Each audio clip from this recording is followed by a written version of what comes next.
السلام علیکم ورحمۃ اللہ وبرکاتہ الحمد للہ رب العالمین والعاقبۃ للمتقین ولا عدوان الا علی الظالمین اعوذ باللہ من الشیطان الرجیم بسم اللہ الرحمن الرحیم ربنا ظلمنا انفسنا وان لم تغفر لنا وترحمنا لنکونن من الخاسرین۔ آج ہمارا یہ درس جو ہے گناہوں کی زندگی ذلت کا راستہ ہے، اس کا 7واں حصہ ہے۔ گناہوں کا ایک نقصان یہ بھی ہے کہ گناہوں کی وجہ سے انسان کے مسلمان کے دل کے اندر وحشت پیدا ہو جاتی ہے۔ جس طرح ہم عام لفظ استعمال کرتے ہیں کہ یہ علاقہ جو ہے وحشت زدہ ہے، تو پھر اس جگہ پہ جانا اور اس کھنڈر کے اندر جو ہے جانا اور وہاں سے جو بھی انسان جاتا ہے خوف محسوس کرتا ہے۔ خاص طور پر انسان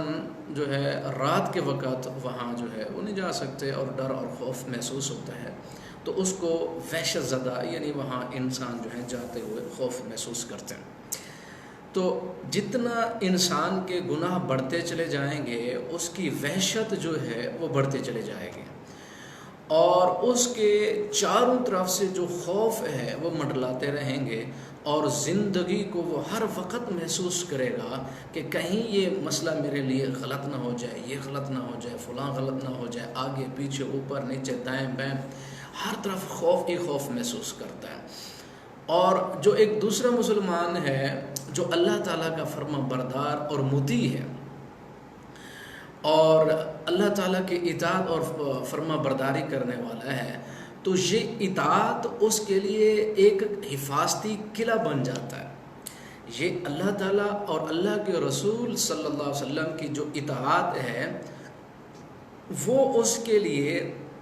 حفاظت کا قلعہ بن جاتا ہے۔ اللہ تعالیٰ کے لشکر جو ہیں، فرشتے جو ہیں، اس مسلمان کی چاروں طرف سے حفاظت کرتے ہیں۔ جس طرح آپ نے احادیث پڑھی ہیں کہ فلاں دعا پڑھو تو فرشتہ حفاظت کرتا ہے، آیت الکرسی پڑھو تو یہ حفاظت ہوتی ہے۔ تو یہ ساری چیزیں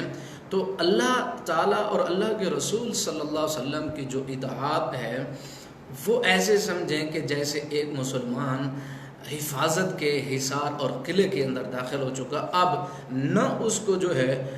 مستقبل کا خوف ہوتا ہے، نہ ماضی کا غم ہوتا ہے۔ فلا خوف علیہم ولا هم یحزنون۔ تو جتنا وہ اطاعت کے اندر بڑھتا چلا جاتا ہے اس کے اندر انس اور محبت جو ہے وہ بڑھتے چلے جاتے ہیں، اور اسی طرح مخالف جو ہے جتنا اس کے گناہ بڑھتے چلے جائیں گے، گناہ والی زندگی بڑھتے چلے جائے گی، اس کے اندر وحشت جو ہے وہ بڑھتے چلے جائے گی۔ جس طرح یہ بات ہم نے عام سنی ہے کہ جو انسان خالق سے نہیں ڈرتا پھر وہ ہر ایک چیز سے ڈرتا ہے۔ جو انسان ایک سجدہ اپنے خالق کو نہیں کرتا ہے وہ جگہ جگہ سجدے کرتا ہے، وہ مخلوق کے سامنے جھکتا ہے۔ اور وحشت کو آپ ایسے سمجھیں کہ اس کے 3 حصے بنا لیں۔ نمبر 1، خالق اور مخلوق کے درمیان وحشت، یعنی جو انسان جو ہے گناہ گار ہے اور گناہوں کے اندر اس کی زندگی وہ بسر ہو رہی ہے، سب سے پہلے جو وحشت پیدا ہوتی ہے اس مخلوق اور خالق کے درمیان ہوتی ہے، یعنی اس انسان اور خالق کے درمیان، یعنی اس انسان کے دل کے اندر انس والی چیز، محبت والا عنصر اور محبت والے جراثیم جو ہیں وہ ہوتے ہی نہیں، وہ 24 گھنٹے جو ہے وہ بغاوت پر ہوتا ہے، اور اسی وجہ سے نماز کی طرف جانا ایک اکتاہٹ محسوس ہوتی ہے، ایک آر محسوس ہوتی ہے، اور ایک اجنبیت سی محسوس ہوتی ہے، اور پھر مسجد میں جانا، پھر وہ بیٹھنا، پھر نمازیں، پھر قرآن، پھر ذکر، پھر خیر کے راستے، یہ ساری جو چیزیں ہیں پھر وہ نہیں کر سکتا، کیونکہ اس کے دل کے اندر وہ نہ تو وہ معرفت رہتی ہے اپنے خالق اور مالک کی، اور نہ وہ انس اور محبت رہتی ہے۔ اسی وجہ سے یعنی عبادت کرتے ہوئے بھی وہ ایک کراہت سی محسوس کرتا ہے، اور دعا کرتے ہوئے بھی ایک اس کو عجیب سا یعنی محسوس ہوتا ہے. اور یہ ساری چیزیں جو ہیں یعنی نیکی کے راستے پہ نہ جانا اور نیکی کے کام کو نہ کرنا اور خیر کے کام کی طرف نہ جانا، اجنبیت محسوس کرنا، آر محسوس کرنا، کراہت سی محسوس کرنا، بوجھ سا محسوس کرنا اور سستی سی محسوس کرنا، یہ ساری جو چیزیں ہیں انسان کا پتہ دیتی ہیں کہ اس کے دل کے اندر وحشت کتنی ہے، اس کے دل کے اندر وہ انس، وہ محبت، وہ اطاعت والے جذبات اور جراثیم جو ہیں وہ نکل چکے ہیں. تو دوسرا تعلق جو ہے آپ دیکھیں، دوسرا تعلق ہے انسان کا انسان کے ساتھ، مخلوق کا مخلوق کے ساتھ. اس کے تمام معاملات کو آپ دیکھیں، ان کے اندر وحشت پیدا ہو جاتے ہیں. یعنی ایک انسان جو گناہگار ہے وہ سب سے پہلا جو اس کا تعلق ٹوٹتا ہے وہ اس کے اپنے خالق کے درمیان کے ہوتا ہے. اور وہ تعلق جب ٹوٹتا ہے پھر مخلوق سے اس کا تعلق جو ہے وہ کس طرح کا ہوتا ہے، گناہگار ہوتا ہے. اس کا ٹمپریچر چیک کرنے کے لیے اس کا تھرمامیٹر یہ ہے کہ ایک انسان ظاہر جو گناہگار ہوں یا نیک ہوں، زبان کے ہر بندے وہ اچھے بندے تاکہ ان کے تعلقات بنے رہیں، کاروبار، بزنس، سارے مفادات جو ہیں وہ سارے چلتے رہیں، تو اس وجہ سے زبان کا ہر بندہ اچھا ہوتا ہے. لیکن جب تھوڑا سا یہ تعلقات، یہ معاملات، یہ لین دین اور یہ جو چیزیں ہیں حقوق اور فرائض، یہ تھوڑا سا اوپر نیچے ہو جائیں، پھر آپ دیکھیں کہ اس کے منہ سے کیسے جھاگ نکلتی ہے، زمین و آسمان کو سر پہ اٹھانا، گالی گلوچ اور پتہ نہیں ایسے، یعنی بندہ پھٹ پڑتا ہے، پتہ چلتا ہے کہ یہ انسان کیا ہے. تو اس کی وحشت اس وقت پتہ چلتی ہے انسان کی کہ جب اس کے ساتھ کوئی معاملہ کیا جائے، اس کے ساتھ کوئی ایسے معاملات ہوں اور کوئی یعنی لین دین ہو یا کوئی رشتہ داری ہو یا کوئی تعلق ہو، کوئی چیز ایسی جو تعلقات سے وابستہ، معاملات سے وابستہ، تو پھر جو ہے وہ بندہ ذرا اس میں حقوق، فرائض، لین دین ساری چیزوں میں اوپر اونچ نیچ ہو جائے تو پھٹ پڑتا ہے. پھر دیکھیں گالی اور اس قسم کی سارے چیزیں، یہ بندے اور بندے کے درمیان وحشت. اور وحشت یہ اتنی کہ انس جو ہے اور محبت جو ہے وہ سرے سے نکل جاتی ہے. اور جب وہ نکلتی ہے تو پھر یہ اس وحشت سے نہ باپ جو ہے وہ محفوظ ہوتا ہے، نہ ماں محفوظ ہوتی ہے، نہ بیوی، نہ بچے، نہ اولاد، نہ رشتہ دار، تعلقات، عزیز اقربا، کوئی بھی انسان اس کے اخلاق سے جو ہے وہ پھر بچتا نہیں ہے، کہ یہ ہر بندے کو پتہ ہوتا ہے یہ بندہ صحیح نہیں. لوگوں کو جو ہے وہ لوگ روکتے ہوتے ہیں کہ آپ اس سے کوئی تعلقات جو ہے وہ نہ رکھیں، کاروبار نہ رکھیں، معاملات نہ کریں، یہ فلاں فلاں فلاں. یہ ساری کی ساری چیزیں اس چیز کا پتہ دیتی ہیں کہ اس کے دل کے اندر وحشت کتنی ہے. انس اور محبت، وہ ساری چیزیں جب نکلتی ہیں تو انسان دوسری پٹڑی پر چلا جاتا ہے. آپ دیکھیں نا، آپ صلی اللہ علیہ وسلم نے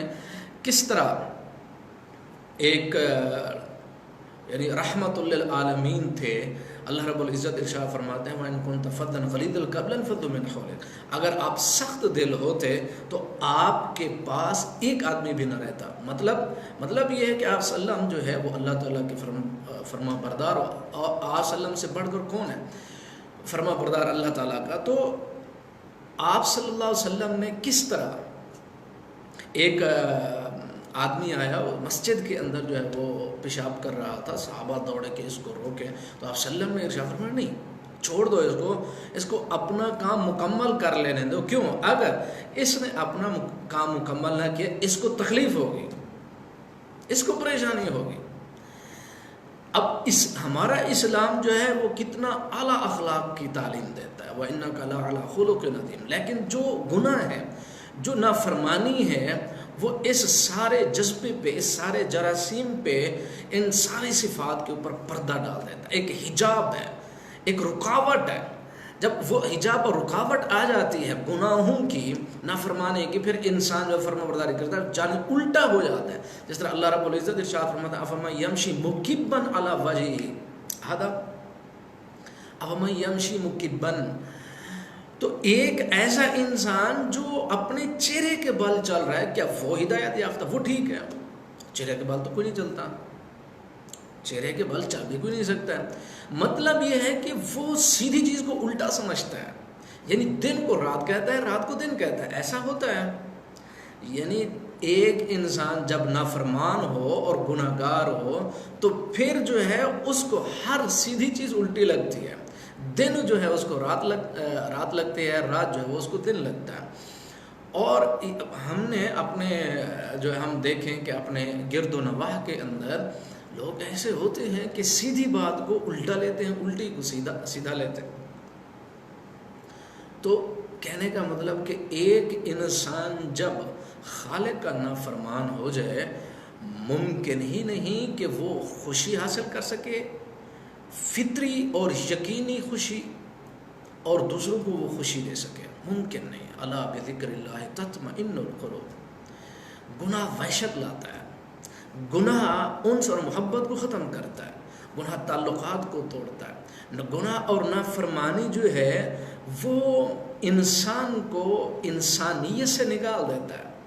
گناہ ہمیشہ تباہی اور بربادی لاتا ہے، گناہ سے ہمیشہ بے برکتی آتی ہے۔ اور جو خالق کا نافرمان ہو جائے تو پھر اس کے اور اس کے یعنی فطرت کے درمیان جو ہے وہ سارا حجاب پیدا ہو جاتا ہے، جب تک گناہ وہ چھوڑتا نہیں اس کا علاج ممکن نہیں۔ پھر تیسری جو چیز ہے وہ یہ ہے کہ یہ جو وحشت ہے پھر اس کے اپنے اندر، اس کے نفس اور اس کی ذات کے درمیان جو ہے وہ وحشت پیدا ہوتی ہے۔ یعنی کبھی انسان بیٹھ کے یہ سوچتا نہیں ہے کہ میں اپنے خالق اور مالک کا نافرمان ہوں، یا میں نے کوئی گناہ کیا، یا میں نے کوئی زیادتی کی، یا میں کر رہا ہوں تو یہ ساری زندگی گزر گئی، میں اس کو چھوڑوں۔ نہیں، وہ چھوڑنا بھی چاہے پھر اس وقت جو ایک لمبا عرصہ گزر چکا ہوتا، لمبا پیریڈ جو ہے وہ گناہوں کے اندر جو گزر چکا ہوتا ہے، تو پھر وہ عادتیں اتنی پختہ ہو چکی ہوتی ہیں وہ چھوڑ نہیں سکتا۔ ایک اپنے درمیان اس کی وحشت پیدا ہو جاتی ہے، ایک ایسی اندھیر نگری ہے جس کو قرآن کہتا ہے او کظلمات فی بحر لجی یغشاہ موج من فوقہ موج من فوقہ سحاب ظلمات بعضها فوق بعض اذا اخرج یدہ لم یقد یراہ۔ اللہ رب العزت ارشاد فرماتا او کظلمات فی بحر لجی یغشاہ موج، یعنی جو گناہ گار ہیں، یہ دیکھیں قرآن مجید کے اندر اللہ رب العزت نے جب بھی نور کا ذکر کیا اس کے لیے صیغہ ایک ہے، نور بس۔ اور ظلمت اور گناہ اور زیادتی اور ظلم کا جب جو ہے اللہ رب العزت نے ذکر کیا تو پھر ارشاد فرمایا او کا ظلمات، گناہ ایک نہیں، چاروں طرف سے وہ مطلب جو گناہ ہے اس کو ایسے انسان کو لپیٹتے ہیں، پھر اس کی زندگی ایسی بن جاتی اندھیر نگری وحشت زدہ کہ ایک یعنی گہرا سمندر ہو، مثال بیان کی گئی ہے، گہرا سمندر ہو، انسان گہرے سمندر کے اندر کھڑا ہو اور پھر اس گہرے سمندر کے اندر جو ہے وہ دیکھے پھر پانی ہے، پانی سے اوپر جو ہے وہ ساری پانیوں کی سطح، پھر پانیوں کی سطح کے اوپر جو ہے بادل، بادلوں کے اوپر اور سطح، پھر آسمان سے، یہ ساری اندھیر نگری، اس میں اپنا ہاتھ ایسے کر کے دیکھے کہ میرا ہاتھ ہے کہ نہیں، تو اس کو اپنا ہاتھ بھی نظر نہیں آتا۔ تو اللہ تعالیٰ نے یہ منظر کشی کی ہے، یہ تصویر بیان کی ہے اس شخص کی جو گناہوں کے اندر، ظلمات کے اندر پھنسا ہوا ہے، اس کو زندگی کا راستہ نہیں ملتا۔ الا بذکر اللہ تطمئن القلوب، یہ ممکن نہیں ہے، مستحیل ہے کہ ایک بندہ گناہ گار ہو اور پھر سکون کی زندگی گزارے، ممکن نہیں ہے۔ جتنا گناہ بڑھتے چلے جائیں گے اتنا زیادہ اس کے دل دماغ کی وحشت بڑھتی چلی جائے گی، اور پھر اس کے تعلقات کے اوپر بھی ویسا اثر پڑے گا، اور پھر ہر قسم کی خیر اور برکت کے درمیان یہ گناہ جو ہے وہ ایجاد۔ اب دیکھیں کہ جب انسان کے اندر یہ چیزیں پیدا ہوتی ہیں، خالق سے، مخلوق سے، اپنے آپ سے ساری وحشت، تو پھر انسان کرتا کیا ہے؟ ایک ہی راستہ رہ جاتا ہے، اور وہ کیا ہے کہ جاؤ خودکشی کرو، اپنے خودکشی کرو اور دنیا سے چھٹکارا۔ اور یہ ساری جو چیزیں ہیں، یہ ساری چیزیں یعنی خودکشی والی آج اس دور کے اندر وہ یورپ بہت زیادہ کر رہا ہے، مغربی تہذیب بہت زیادہ کر رہے۔ کیوں؟ اس کی وجہ ہے، اس کی وجہ یہ ہے کہ خالق کو وہ نہیں مانتے، وہ اپنے آپ خالق ہیں، وہ اپنے آپ کو خود خدا اور سارا کچھ مانتے ہیں۔ دوسری بات یہ ان کے جو مقاصد ہیں زندگی کے پیسہ چاہیے، مال چاہیے، دولت چاہیے، عیاشی چاہیے، سارا کچھ، وہ ان کے مقاصد اتنے چھوٹے ہوتے ہیں، وہ تو زندگی میں اچیو کر لیتے ہیں، ان کو پتہ ہے وہ مل گئے، پیسے بھی مل گئے، عیاشی سارا کچھ کر کے اب نیکسٹ کیا کرنا ہے؟ وہ سارا اندھیر نگری جو ہے وہ، کیونکہ ان کے اندر انس اور محبت تو ہوتی نہیں، کسی انسان کو اپنا بنانا یا کسی کا بننا وہ مسئلہ نہیں، ہر چیز کو خریدو۔ جب ہر چیز کو خریدنے لگ گئے، وہ انسان کی جو ذاتی فطرت اور انس اور محبت کسی سے، یعنی یہ میرا باپ، یہ میری ماں، یہ چھوٹا یا بڑا، یہ اس قسم کے جو جذبہ ان میں تو ہوتے نہیں، ہر ایک چیز کو خریدا جاتا ہے، تو پھر وہ سارے مقاصد بھی اچیو کر لیتے ہیں، عیاشیاں بھی کر تھک چکے، اب کیا کریں؟ نیکسٹ کیا ہے آگے پھر خودکشی، چلو جی اپنی زندگی کو ختم کرو اور مار جو اس زندگی سے چھٹکارا، کیونکہ نہ اپنا کوئی لینے والا نہ دینے والا۔ لیکن مسلم ایسا نہیں کرتا ہے، کیونکہ مسلمان کو پتہ ہے کہ میرا جو مقصد ہے وہ اللہ تعالیٰ کی جو ہے وہ عبادت کر کے جنت اور اللہ کی رضا کو حاصل کرنا، اور وہ بہت دور ہے، مرنے کے بعد بھی اس کا سلسلہ ہے۔ لیکن کافر کو پتہ نہیں، کافر کہتا ہے زندگی یہی ہے۔ جب وہ اپنے اندر اتنی زیادہ وحشت محسوس کرتا ہے کہ اب زندہ رہنے کا فائدہ نہیں، تو پھر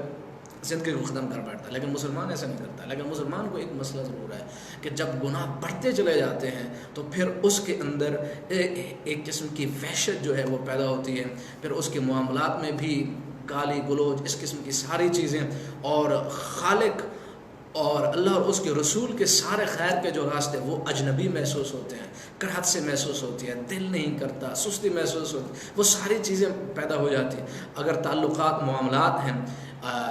انسانوں کے، وہ بھی ایسے کہ انسان جو ہے اس کو دور سے سلام کر کے بھاگ جاتے ہیں کہ یہ بندہ ایسا ہے، اور پھر اپنے نفس سے، اپنی جان سے اور اپنے آپ سے بھی انسان جو ہے وہ نفرت کرنے لگ جاتا ہے، اور پھر نفرت کا علاج جو وہ خودکشی پر چلا جاتا ہے۔ لیکن اللہ رب العزت ارشاد فرماتے ہیں کہ مجھ سے، اللہ تعالیٰ کی رحمت سے نا امید نہیں ہونا۔ اللہ تعالیٰ ہم سب مسلمانوں کو گناہوں سے محفوظ فرمائے، اللہ تعالیٰ